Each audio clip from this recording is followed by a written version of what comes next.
আসসালামু আলাইকুম GSM technician ভাইরা, আশা করছি আপনারা সবাই ভালো আছেন।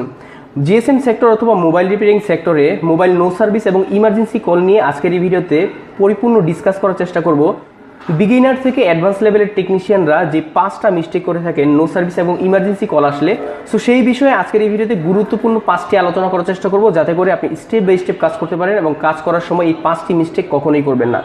তো প্রথমেই শুরু করা যাক 1 নাম্বার টপিক নিয়ে। প্রথম নাম্বার মিস্টেক আমরা যেটা করি, যখনই একটি মোবাইলে নো সার্ভিস অথবা ইমার্জেন্সি কল এসে থাকে, তখন আপনারা খেয়াল করে দেখবেন একটি মোবাইলের কেবল, কয়েল এবং এন্টিনা, এই 3টা বিষয়ের উপর ডিপেন্ডেন্ট করে যে নেটওয়ার্কটা কিভাবে টানবে।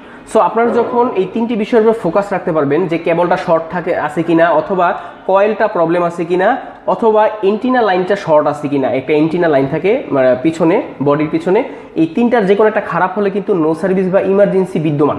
সেক্ষেত্রে আপনারা এই 3টা বিষয় ইনশিওর করবেন। এই বেসিক বিষয়গুলো ইনশিওর করার পর যদি না হয়, প্রবলেম নাম্বার 2, মানে আমরা দ্বিতীয় যে মিস্টেক করে থাকি, তারপর হচ্ছে চেক বেসব্যান্ড। সাধারণত বেসব্যান্ড যদি না থাকে, সফটওয়্যারের বেসব্যান্ড যদি মার খেয়ে থাকে অথবা কোনো ঝামেলা থাকে, তাহলে কিন্তু নো সার্ভিস আসাটা খুবই কমন একটা প্রবলেম। বেসব্যান্ডটা চেক করার আগে বেসব্যান্ড আইসির কাজ অথবা নেটওয়ার্ক আইসির কাজ কোনোভাবেই করা উচিত না। সেক্ষেত্রে আপনারা অবশ্যই বেসব্যান্ডটার নাল আছে কিনা বা আননাউন আছে কিনা, এই বিষয়টা যদি ইনশিওর হয়ে নেন, তাহলে যেটা হবে আপনি বেসব্যান্ড আইসি নিরাপদে চেঞ্জ করতে পারবেন বা নিশ্চিন্তে চেঞ্জ করা যায়।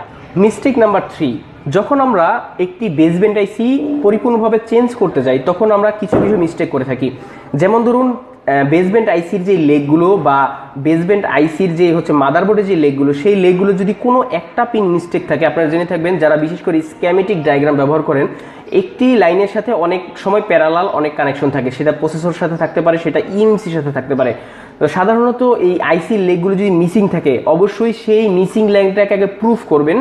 মিসিং লাইনটাকে প্রুফ করার পর দেন একটি নতুন আইসি আপনি বসাবেন। তবে একটি বিষয় মাথায় রাখতে হবে, যেই লাইনটা মাদারবোর্ডে মিসিং আছে, সেই মাদারবোর্ডের লাইনের মিসিং থাকা লাইনটা যাতে আইসির সাথে অ্যাটাচড হয় ফাইনালি বসানোর পর, এই বিষয়টা ইনশিওর যদি করতে পারেন, তাহলে আমি মনে করি যে কাজ অনেক বেশি সহজ হয়ে যাবে। Mistake number 4, first read backup and be file. সাধারণত আমরা যখন বেসব্যান্ড আইসি পরিবর্তন করি, আইসি পরিবর্তন করার পর আমাদের একটা মাথায় বিষয় আসে, যদি আইসি পরিবর্তন করার পরও যদি নেটওয়ার্কটা সমাধান না আসে, তখন কিন্তু আমরা ফ্লাশ করে থাকি। না, মোবাইল ফ্লাশ করলে এটা কখনোই সমাধান হবে না। এটার সমাধান হচ্ছে নেটওয়ার্ক ফাইল। আপনারা যখন নেটওয়ার্ক ফাইল রাইট করবেন, রাইট করার আগে আমরা যেটা ভুলটা করি, রিড করি না অনেকেই।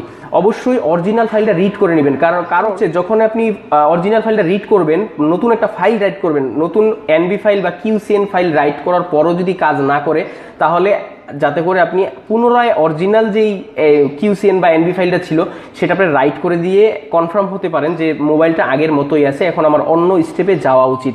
তারপর 5 নাম্বার যে মিস্টেকটা, ক্রিস্টলার। আমরা যেটা করি, অনেক সময় ক্রিস্টলার সহজেই বদলায় ফেলে বা আগেই ক্রিস্টলারের দোষ দিয়ে বসে থাকি। ক্রিস্টলার প্রবলেম কিনা এটা বোঝার জন্য আপনার ক্রিস্টলার হচ্ছে অনেক সময় মাপা যায় বা ক্রিস্টলারটা ভালো আছে কিনা।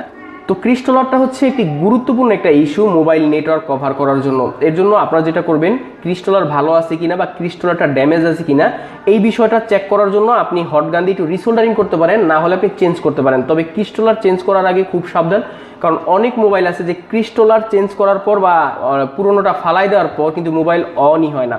সেক্ষেত্রে আমি আশা করি এই 5টি মিস্টেক যদি আপনি এড়িয়ে চলতে পারেন, তাহলে কিন্তু নো সার্ভিস অথবা ইমার্জেন্সি কল আসার যে প্রবলেমগুলো আপনি সহজেই ফিক্স করতে পারবেন। তবে এখানে একটা বিষয় থাকে, ভিডিও শেষে একটা টিপস দিব, সেটা হচ্ছে যেটা আপনি যেটা করবেন, প্রথমে প্রবলেমটা ফাইন্ড আউট করবেন। কিভাবে? সেটা কি নো সার্ভিস প্রবলেম না network emergency problem. Network emergency problem হয় কিন্তু বেশিরভাগ নেটওয়ার্ক আইসি থেকে, সেটা বেসব্যান্ড বা বেসব্যান্ডের আওতাভুক্ত না। সেক্ষেত্রে আপনারা যদি এই নো সার্ভিস এবং ইমার্জেন্সির পার্থক্যটা বুঝতে পারেন, তাহলে যে কোনো মোবাইলের নেটওয়ার্ক রিপেয়ার করা আপনাদের কাছে সহজ হয়ে যাবে। তাছাড়া আপনারা নেক্সটে কি ভিডিও চান কমেন্ট বক্সে জানাবেন, আর এই ভিডিওটিতে অবশ্যই লাইক দিয়ে যাবেন, বন্ধুদের কাছে শেয়ার করতে একদমই ভুলবেন না। আসসালামু আলাইকুম রহমতুল্লাহ।